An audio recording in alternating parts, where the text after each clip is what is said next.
Mitch Cohen, welcome. Thank you. Thank you. Mitch, you are the most shouted out person on the show so far. Okay, so this is episode 16-ish. Yeah, and Jose, Tiffany, BC, Edna, Julie, Jimmy, a lot of shout outs go to Mitch. I need to get back and rewatch these. Yes, you do. Yes, that should be your first thing to do when you get out of here. But thank you for being here.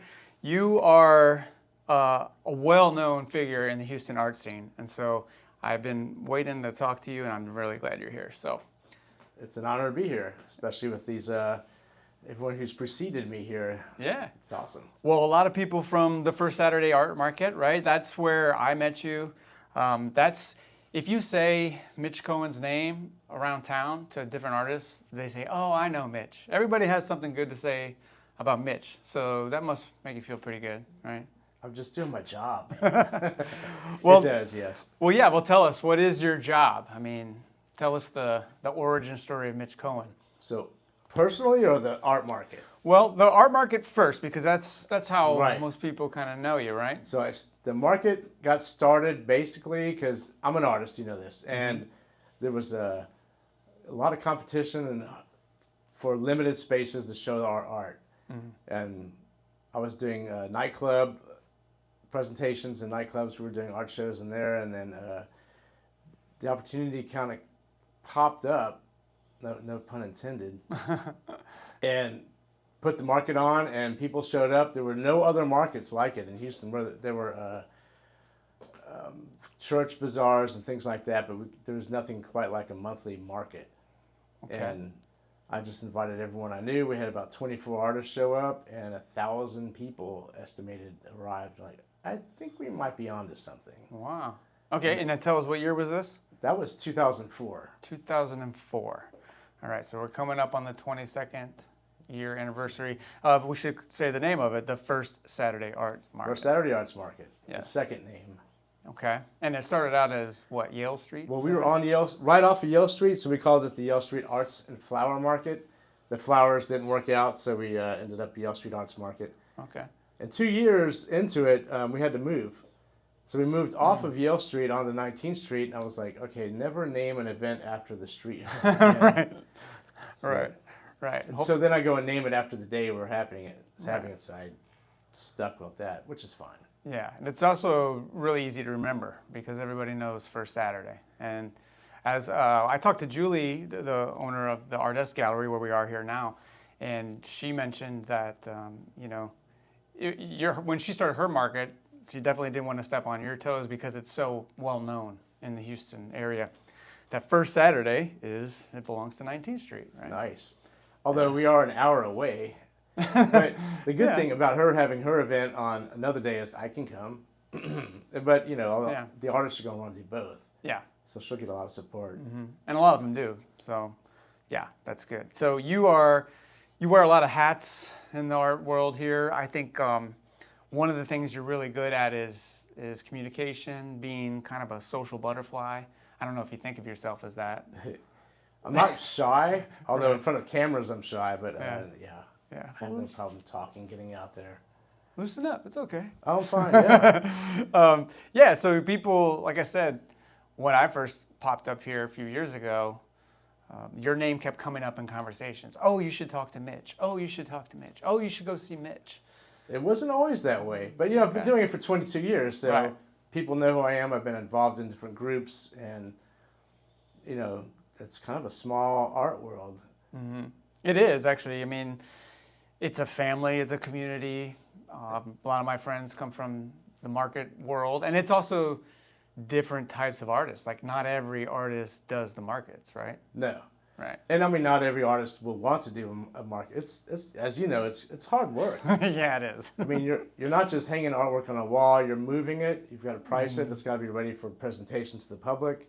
Then there's things you never thought of, like you have to have lunch and water and electricity and things get in your shoes.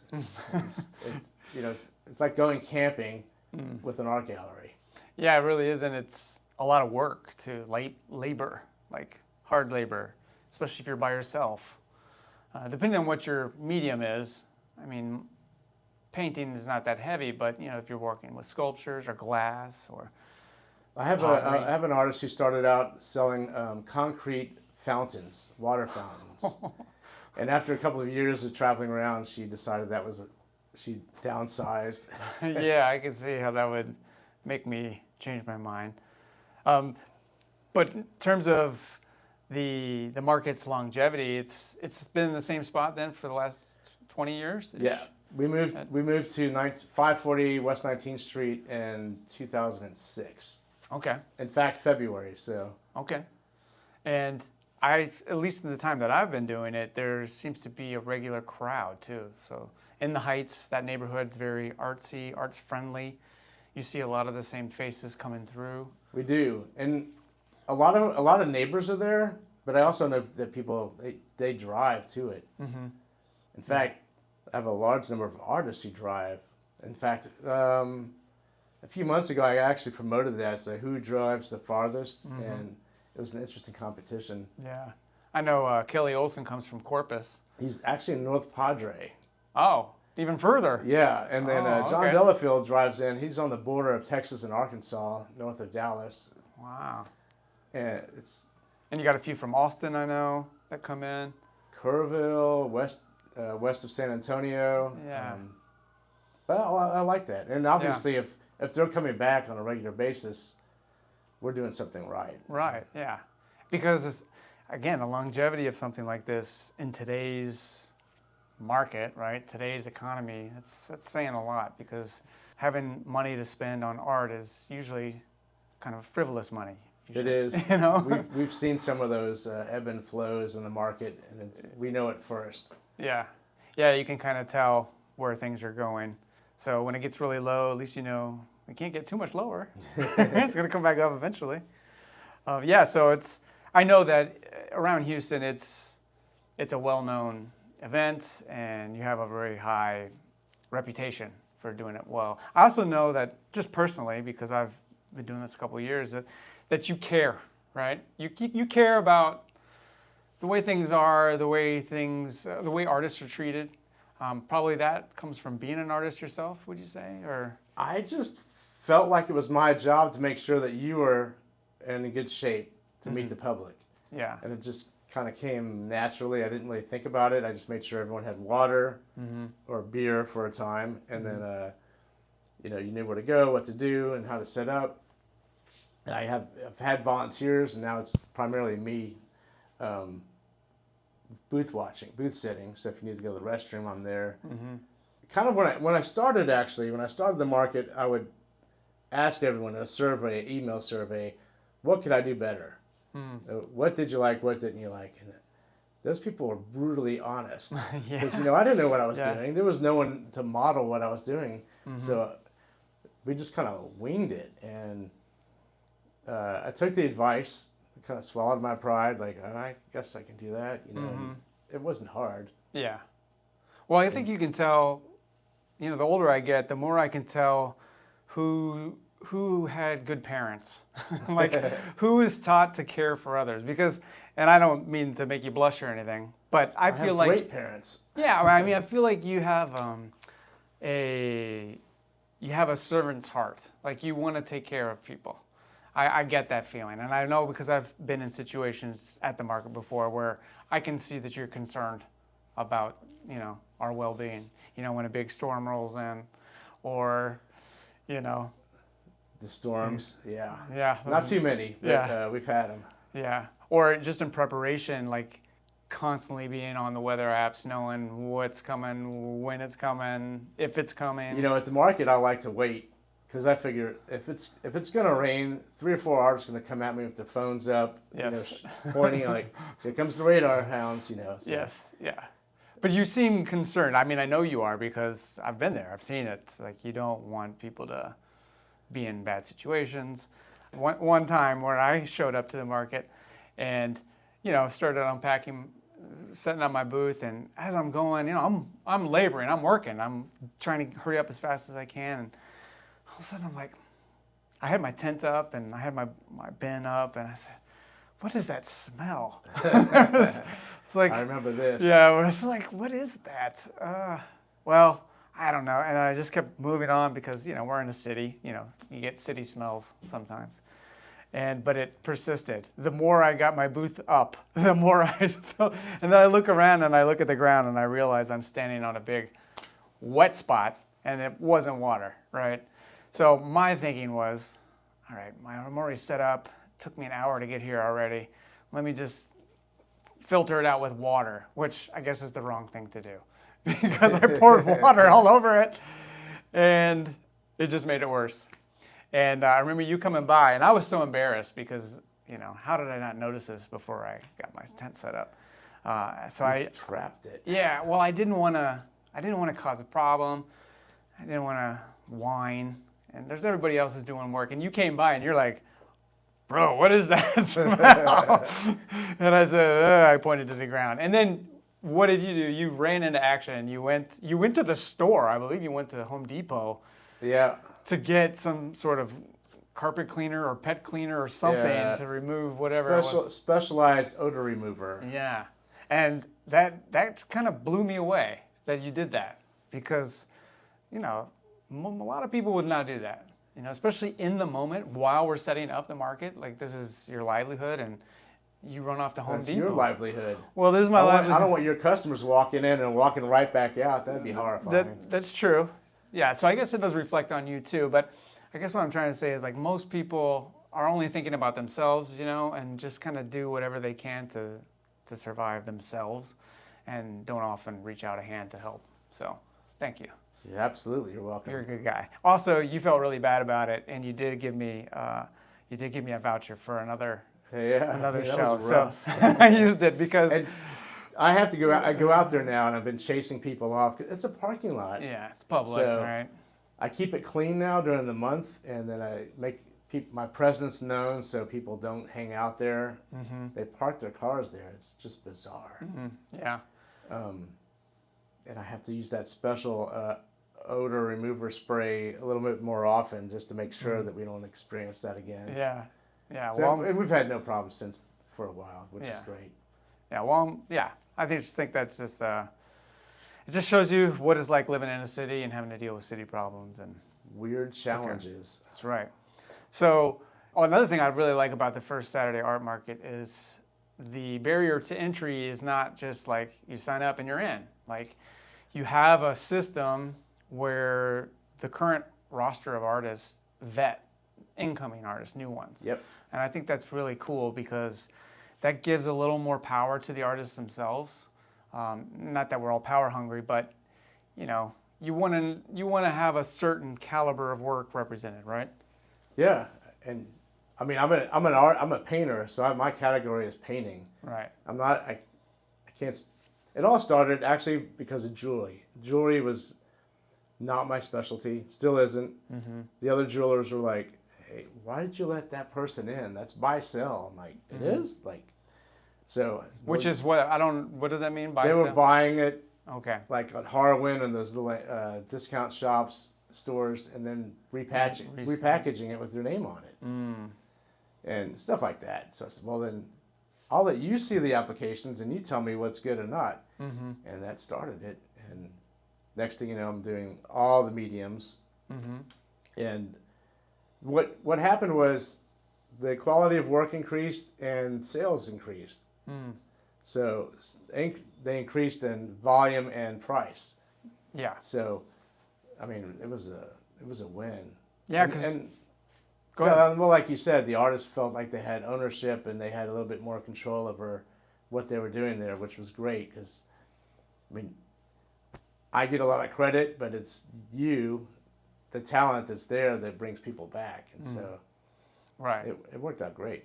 Yeah, and I think too, I've seen it. I've seen this happen where someone will apply, people will write their remarks, anonymously or not, and let you know, hey, this person should work on their display or they should work on their framing. Oh, yeah. And then they come back and they're much better.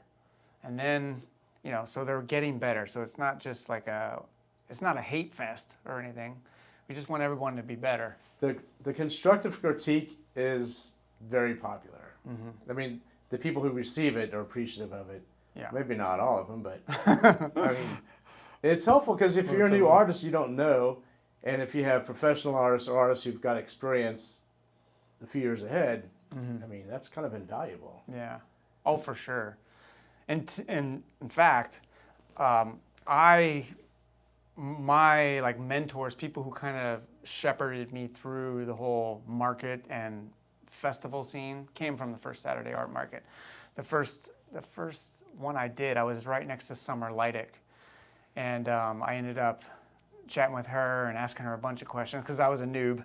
I didn't know what I was doing, and I didn't know that. yeah. I think it's great. Yeah, I was. I mean, in terms of doing markets and festivals and whatnot, and I was really a fish out of water. And I just I knew that I saw from her that she knew what she was doing, and her booth was all set up nice. And so I kind of clung to her and asked her a bunch of questions. And then later on, she kind of helped me through the whole process. And that's happened with several different artists there. And now, like when Jennifer came in, Jennifer Valbrook, who's also been here. When she came in, I was like, put her next to me, so I can kind of show her the ropes, and you did, and it was great, I think that's a part of the First Saturday Art community, everybody supporting each other, That was the first thing I noticed. That was out of the picture. Yeah. Because, I mean, it happens. I had no problem with it, but I saw artists out talking, and they all became friends, and they had their own groups and things that they did. I was like, this is kind of cool. Yeah. I was like, yeah, it's like you're the grandfather. You're like Father Abraham of the artists. So now you know why I want to make sure everyone's happy, because you guys can come after me. That's No. right. That's But, right.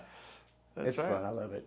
So how did you go from artist to running the market? I mean, do you still paint? You still paint, right? I do. Okay. And so, pardon me for saying this, but I don't think of you as the artist so much because I've only seen your art a few times. I don't see it a lot. I brought it out in May. It's really hard. Yeah. I I mean- saw the Chucks. Those were really cool. I painted 12 of those, I think. It's just difficult to maintain my booth if I even have one, and my art, and keeping an eye on it. So I just get lazy and don't bring it. I need to start getting a van again. Yeah. I used to rent vans to bring to the market, and that when I have that much space, it's easier to bring the wall panels and things like that. So that's my excuse. Sorry. I haven't been painting. I'm not as prolific either. As I spend more time writing now. Yeah. Yeah, so tell us about that. You, like I said, you wear many hats. You're the social butterfly. You're the First Saturday founder. You're the director. You're the painter. You're also a writer. The writing came about in 2013. So I have a news. I mean, everyone has a newsletter, and I would Tell us send what out- your newsletter is. It's just First Saturday Arts Market. Okay. So .com. Gotcha. First annoying pop-up, just sign up right there. We'll get it. Yeah. And you click anywhere, it goes away. So I was sending out newsletters with a bit more information about the art world and what was going on 15 years ago. And the editors of the local paper were reading it. They were on the mailing list. Okay. And they asked me after the new owners took over, they said, we'd like you to come write for us. I'm like, about what? Like art. Like, but I'm not a writer. Like, yeah, just write like a newsletter, Mitch. I'm like, okay. So I did. I came in, I just started writing event listings and things that were going on. Okay. And then one editor that came in said, we want you to do more interviews. Like, interviews. Like, so I did. And that wasn't hard because I was walking around the market one day and I talked to, I always ask what you do for a living. And I just happened to ask Nicole Bollinger what she did. And she's like, oh, well, she's an amazing glass artist, fused glass. And she said she ran the communications between the space station and Houston. Oh, I was dang. like, you're a rocket scientist? Well, not exactly, but it was like, what? So I said, let's talk. So I interviewed her, and that was my first, that's what I considered my first interview Okay. at the time. Right on. And then just kind of took off from there. And when you say the local newspaper, you're talking about the Leader. The Leader right? newspaper. Right. And that And- runs out of the Heights. Yes, correct? it's local to the Heights area. It's online too, so. And have you been a resident of the Heights all this time? Since 1994. Dang. Way back. I can't even count back that far now. It's 34 years or something. Right. So you've seen a lot of changes then, huh? Yeah. Yeah. I like There's a lot of it I like. Leaving the Heights to come see you today was treacherous. Yes. School was out and everyone's getting home from work early. I'm like, oh boy. Yeah. Well, we've talked about this on this show many times. If you live in Houston, you spend a lot of time in your car. I do that actually for a living, so. Spending time in your car? I work part-time for a friend of mine, Greg Nolte. A lot of the artists and people listening will know that name. He owned Jin's Antiques, which was a co-host of The Market at our second location. And he manages a flower shop now.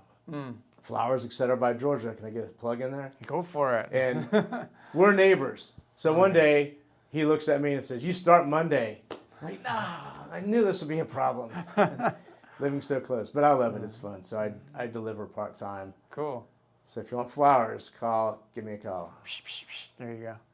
I got this from BC. BC showed me how to do that. Make He's the magic. amazing. Speaking of, A great seat today. Yeah. So there's a lot of overlap, right? We have several of the artists who are here in the Artist Gallery, also our First Saturday Art Market artists. BC is one of the most prolific ones. He is. Right? He and his wife have been here. He stays very active. And he's also, if you want a great booth neighbor, make sure you get BC and Edna. Because them and Tiffany and Jose, the two couples. They're going to have to fight over that. Yeah. They just make you laugh all day long. Oh, yeah. There's a lot of jokes. Well, he gets out. He sneaks off with his camera, and he popped in the other day in front of me because I gave him permission and forgot. Right. And announces himself. "Hi, I'm busy. I go around art markets asking people questions." And I'm like, "Can I ask you a few questions?" Like, sure. Right. It was funny. Yeah. But it's great. I mean, and everyone's doing their own thing to promote artists and their friends, and that's why Right. That's why I want to make sure everyone's taken care of. Yeah. I feel the same way. I feel like I have this thing in my heart where I need to give back. I need to give back to others. I've spent so much of my life being selfish, you know. I'm not saying. I don't believe it. Well, I'm not saying that I'm cured of it either, but you know, I'm trying to be actively not that way because no one likes selfish people, right? So, but how can I use my skills to help others? And I'm good at this sort of thing. I'm good at editing and making content and making artists look good. That's another one, something we have in common, right? We want to make the artists look good. We don't want them to suffer or be bad, you know. Well, these are great. Yeah. Well, thank you. Absolutely. So you're the social butterfly. You're the director of the market. You write. I write for another publication in the Heights too, called the Heights Pages magazine. Okay. And yeah, is that art related too, or is it different subjects? I write about cultural arts, which is a broad field. So I've written about the opera in the Heights and the other theaters that are in the area. Cool. And then recently I wrote about getaways, and the one I focused on was Jesse H. Jones Park. Okay, where's that? It's in Humble. Okay. It's amazing. It's a 40-mile green space. That's all connected. It's the largest in the country. Okay. Is it like trails and? Yeah. Really? 16 mile. Well, maybe I don't remember all the facts on it, but yeah. Okay. But I write for them also. Cool. And you also pronounced the word correctly. Humble, no H. There's an H in Humble? See, when you're from Chicago, you say humble. That's how you would pronounce that word. Don't mispronounce Houston also. Yeah. Or someone does up there. Yeah. So no H's down here. Humble. Took me a while to figure that out. I didn't know what people were talking about. We are very humble. Humble. Yes, very much so. Yeah. So I didn't know are you a theater guy too? You into opera, theater, that sort of Well, thing? I've written about it, but actually when I was on a college break, I went to work at Theater Under the Stars, and I got a job as a assistant stage manager. Cool. Which basically meant running back and forth from stop and go, picking up. No, it was fun. And so I did everything. I was the runner. I did everything. Mm-hmm. And then I did that 2 or 3 summers in a row. And then on a fluke, I painted for several years. And then when I stopped doing that, I painted billboards. Right. I stopped doing that. I went to work for the Alley Theater. And at the time, I wanted to get, as a stage manager again, assistant, I wanted to be a scene painter. Cool. And it didn't work. I got 2 or 3 shows in there, and the scene painting didn't quite work out, so I left and became a decorative painter. Okay. Yeah, tell us about that. I remember reading your bio that you painted billboards and. So the billboards was a summer job. I kind of dropped out of college. I wasn't planning to at the time, but I took this job, and they taught me how to paint. And we were literally painting full-scale billboards by hand with oil paint. So I learned how to paint on the job. So you weren't a painter before you took this job? Well, in school I studied painting and drawing. Okay. But I only did freshman classes. So I studied painting and drawing, mostly drawing. I don't think we got to the painting part. So I really did. I was a cartoonist also, but I really did learn how to paint on the job. Okay. But that also transitioned to decorative painting because all the skills I picked up painting signs was easy to move into homes. Okay. And then, then, like faux finishing, that's faux finishing. I mean, I could make things look like this table. Yeah. Or turn this wall into a French Cayenne stone. You know, it was fun. Yeah. Well, you get a lot of skills. You learn a lot of different techniques in that. Kind of offering, right. And I never said no. I worked with, at the time, actually I met her at the theater. My ex-wife was Carolyn Coates, who's a current artist at the Market. Okay, right. We're a happy family. She took a 20-year break and she decided to come back since last August, which is great. Okay. But we just didn't say no to any job, so they would call us up and say, "Hey, can you paint this?" I'm like, "Absolutely." Get a book. How do we do And then we'd have to figure out how to do it. But once we started painting, nothing was really that hard. Just had to find a technique that worked and paint formulas that would make it happen. Right. Well, painting really is, especially representational painting, is problem solving, right? Yeah. It's math. It's like figuring out geometry. I was very disappointed about that. Like all of a sudden, all those skills I blew off in school, geometry, chemistry. Here I was trying to figure that out, relearning it as a painter. It's like, great. But I loved it. I actually loved all the technical aspects of what paints can do. Yeah, and you can do a lot with it. And faux finishers are really interesting to me too, because that's actually a theme that's come up in this show too from artists. The advice that you should always say yes to everything. Don't say no. You'll figure it out later. You want me to paint a big old mural on a wall? Never done it, but I'll figure it out, right? Several times. Portraits. I've gotten a lot of portrait requests that I scratch my head. How am I going to do this? And you figure it out. You ask your friends. You go on YouTube. Yours are good. I've seen your portraits. Oh, thank you. I like the way they're incorporated into your doodles. It's amazing. Yeah, well, we try to find things that you're good at. I'm really good at painting dogs and doodling. So I put those two things together. My new challenge in painting is that I was trained in oils. I always painted in acrylics because they're fast and I'm impatient. And then I picked up watercolors a couple of years ago, and I really like them. Cool. That's the closest thing I've seen to oil. It's not, but I like the way the artwork came out better than acrylic. Do you like, the thing that turns me off of watercolor is that it's so hard to control. Do you like that aspect of it? Well, the first lesson I learned was I didn't take any lessons. I just got the watercolors out and started painting, and then all the mistakes I made, which I didn't know were mistakes, which is what I liked about the final outcome. It turned out I was doing it wrong, but I like it. That's cool. I've studied a little bit more, but I'll need to pursue it some more. Right on. Your self-portrait is one that I often remember too, the one with your big old face. That's a really good... that's like 10 years ago. Is it? Yeah. Where do you have that? I imagine you have that in your bathroom somewhere. It's 5 feet tall, or maybe it's 4 feet. It's huge. No, I hung it up in my living room, so it's when you walk in, it's right there. My huge face, Yeah. I'll have to give you the picture so you can show it, but that was done. I used the same techniques I used painting signs, just really fast. I wasn't paying attention. It was just for fun. I hadn't painted in a while. I'm like, I projected my image onto a canvas, and then I just started painting. And I did it in about half an hour. Really? Wow. It And looks great. And I put it in a show because I had a show somewhere with a group of people and we needed more paintings, so I brought mine, including that one, and everyone loved it. I was like, okay. I mean, yeah, it's a great painting. I'm yellow with green hair. But it also, the expression on your face, anyone who knows you knows that expression. We've seen it because, you're always having fun and, smile. The tooth, the gap in the tooth, gives me away also. Yeah, it's like you have the look. You have the Mitch look. The only thing missing today is the hat, is the market hat. I'm incognito. Right. Can't wear it indoors. That's right.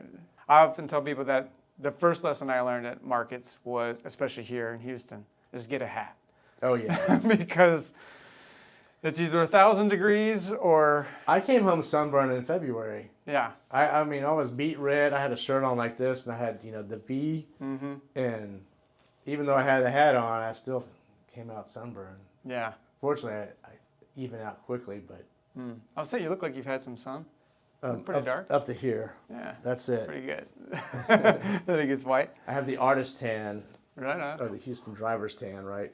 With one arm hanging out the side. Yeah. Speaking of white, I wanted to ask you about White Linen Night. I read somewhere that you were one of the founders of this. I've heard about that event. Yeah. So tell me about, White Linen, for those who don't know, is a big August celebration. Didn't we get it from New Orleans? Isn't that where it comes Yes. from? Okay, tell us a little more about it. So the same group, I was involved with a group in the Heights called Heights First Saturday. It was part of the Heights Association at the time. And the White Linen Night event in the Heights started out of that group, which I was a part of. And when we talked about it, there were a hurricane had just hit New Orleans, and a lot of people had moved here. And they were 2005, right? Yeah, and they were like, you got to do White Linen, because they were all retail, and it's amazing. And I mean, it's August. It's like 110 degrees in Houston. It's the same in New Orleans, but just muggier. But we did it, and there was a group of us. We all volunteered. No one knew what they were doing. For Heights First Saturday, we promoted the whole neighborhood. So all of the neighborhood, I had my market, and we had a shuttle bus that would go around. Actually, the shuttle bus was a trolley. I think we had 2 or 3 of them. And so we promoted White Linen Night all over the neighborhood. We were on the news. We did morning news broadcast, and we pretended to be Actually, we were drinking cocktails that were donated. Not a good idea. Right. But that's when it started. And we just thought, we might have a few thousand people. And we estimated we had about over 5, which was, the shuttle buses were overwhelmed all day. They were all night. And every year after that, it just grew exponentially. It was insane. It's like no matter what we did to curtail it, it just went viral. Yeah, and it's a big party. For those who don't know, it's a big party. Everybody wears white clothes and white linen. White linen, sorry. It's breathable. I actually did buy a white linen shirt just for that. And I only wear it once a year for that event. I think I have one for every year. Do you? In various forms of wear and tear.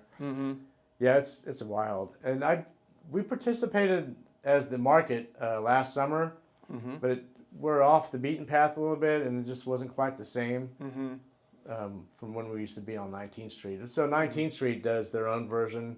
They close the street down, and all the shops host different events and things like that. And I like going and not participating, to be honest. It was a lot of fun. Yeah, well, I knew you opened up the art market for that night, and I've been here for 3 years now, and I thought, August, I'm going to go as a spectator. I'm going to go buy art this time. I'm going to take the night off. Well, thank you. And I did. I bought several pieces that night. I went and saw my friends, but I was glad I was on the other side because it was so hot and muggy. Yeah. And, that's what you expect it. Right? A lot of the artists were like kind of ganged up on me. A little group of, a group like, we want to do it. Why can't we do it? We have our own parking lot. I'm like, okay. It's like, well, let's see what we can do. And it was okay. Yeah. I had a lot of fun. I will admit I had a couple of drinks. Yeah, just a few. But I was having a good time. It's hard not to. And it's so hot. You just want to sometimes water or whatever just doesn't cut it. Yeah, ice cold beer. It's really. We still had our linens on, and we had a good time. It was cool. It's something I'd never, coming from the north, it was unheard of. The whole event, not just the market, but the whole thing. I've been to the one in New Orleans also, and it's amazing. It's a lot of fun. Is it like summertime Mardi Gras? Is that? Well, I believe it was started. The art galleries in New Orleans, summertime is slow, and so at the end of the summer they reset their galleries for the fall shows. And I believe it was a couple of ladies that own a gallery. They decided to host this event, and they got all the other gallery owners in on it. And then it just grew into there's a nonprofit involved. So they have a smaller event, I believe, at least when I was there, just for these galleries, and it's closed off a little bit. And then Magazine Street, which is around the corner, all the shops just started opening up, and people were coming in. I'm sure now it's just all over New Orleans. And so that's cool. I didn't know it was based in the arts world. I didn't know that. So when we first started doing it in the Heights, a lot of the shop owners would host artists at their stores, either inside or out. And that's just how it always evolved. Yeah. Well, funny story again, going back to the hat. The hat that I wear at the market when I'm there, I bought that hat at my first white linen because I went and I didn't know. I mean, I was this dumb Yankee. I didn't know. I came and it was 1,000 degrees and it's like 4 or 5 in the afternoon. It's just blazing and there's a guy there selling hats. This guy made a killing that day. When I was like, I need a hat. $100 for this hat. I mean, it's a good hat, but I wasn't expecting to drop $100 on it. I hear a lot of disappointment when people come out to when I did the night markets, because they get there at 6, like, it's supposed to be a night market. Like, sorry, I can't make the sun go down any earlier. Yeah. Well, it doesn't go down Give us an hour. Yeah, until what, 8, 9 o'clock? Yeah. In the summertime? 7, 8:30. Yeah. I think if you're going to that event, you know what you're in for. You know it's going to be hot and muggy. So I didn't think last summer was that hot, not compared to some of the white linens summer shows we've done either. Well, yeah, I mean, we got lucky. Although the people who are not used to it, Right. I mean, for Houston in August, 98 is nice. That's decent. When it's 110, that's like. That's another story. The brutal part for us as artists and setting up is we're setting up in the afternoon. Right. So I split that day up, which sounded like a good idea, but that just means I was there all day also. Right. It's like, hydration. It was fun. Hydration, very important. And also, you're real quick. You're on are you still on the Bayou Arts Festival board?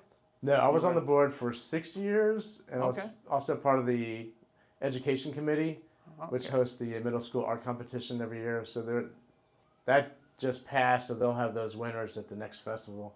Cool. But I guess I'm on hiatus there. You're on hiatus, but you're on the ends. Like people. It's a great organization. It's a lot of fun, and Yeah. I was originally a volunteer, and I tried to be a volunteer, and they're like, "Well, you should be on our judging committee." And I'm like, does that get free parking? And like, I'm in. Yeah. It's fun. So, Yeah. and what's amazing to me is Bayou City Art Festival is known internationally. I mean, so artists come from everywhere, and it's a well-known festival in the United States for artists, and we have a lot of Houstonians and Texans that are in that festival. Yeah. And it's impressive. So when you go there, you can see on the tent where the artists are from, and every year the number of Texans just increases, which is kind of cool. And a lot of First Saturday Art Market artists. Yep. Too. Proud of them. Yes, sir. All right, Mitch. Well, this has been really great. I'm glad you were able to come in today. We'll have to do this again because I'm sure there's going to be more things. Well, there are a lot more things I want to pick your brain about. Sure. You never know what you might find in there. I know. So before we go, though, we got to get to some rapid fire questions. Okay, I'm ready. Okay, so quick answers. Don't think about it too much. This is going to give us a little window into your soul. Scary. Okay, so the first one is coffee or tea? Coffee. Cold pizza or cold spaghetti? Pizza. All right. Okay, this one has 4 possibilities. Beer, wine, shots, or no thanks? Wine. Wine. Okay. Wine guy, huh? Sometimes. All right. All right. Up or down? Up. Big or small? Big. 14-hour plane ride or 14-hour train ride? Train. Of course, right? Got to see the country. Okay. Morning fog or evening fire? Evening fire. All right. Early bird or night owl? Unfortunately, both. Yeah. How do you manage that? No sleep? Early bird now. Oh, okay. Yeah. Plan or no plan? Both. I forgot to mention both not an answer. Plan. There you go. I'm sure you got to have a plan to organize things, but It also helps. need to be able to work without one. Just flexible. Yeah. Okay. Trust your eye or trust your gut? Good. Movie theater or Netflix? Theater. Okay. What was the last movie you saw? It's been a while. I couldn't tell you. Actually, I saw a documentary. I don't know. No, not a documentary. They were shorts. It was a film festival. Okay. Oh, see, so you're fancy then. So there was a whole lot of them. Awesome. Beauty or truth? Truth. Art that whispers or art that shouts? Shouts. Yeah, I could see that from you. Your self-portrait. I had to think about that, and I shouldn't have. Sorry, but shouts was the first thing to pop in. No, I feel you on that. Okay. Museum quality or street level energy? Street level energy. Okay. And now the last one. This one is based on the weather. So you being the weatherman on the side while directing the markets. My hair is the barometer. 90 degrees or 30 degrees? 30. Okay. People will come out if it's 30, right? Just Yeah, with the coat? sure. Yeah. Awesome. All right. Well, thank you, Mitch. I appreciate you coming in. Again, let me give everybody your details real quick before we Okay. go. You can visit the First Saturday Art Market at 540 West 19th Street in Houston, Texas, 11 a.m. to 6 p.m. on the first Saturday of the month. We take off June, July, August. So September through May. Okay, so September through May. You can follow Mitch on Instagram at First Sat Art Market, and we'll have it up here so people can read it. You can follow him personally at Art Valet, and also on Facebook, First Saturday Arts Market. Also on Substack, artvalet.substack.com, and the website, www.firstsaturdayartmarket. I'll have it up here spelled out. so you can see it. And also find you on artvalet.com. You got a lot of stuff to plug. You're the man. Just two. Just First Saturday, Art Valet. There you go. You made my life easier. All right. Well, thank you, Mitch. I appreciate you coming in. We'll have to do it again sometime. Thank you so much. This has been great. I'm Thank ready. you. Yes, sir. All right. We'll see you later. Peace.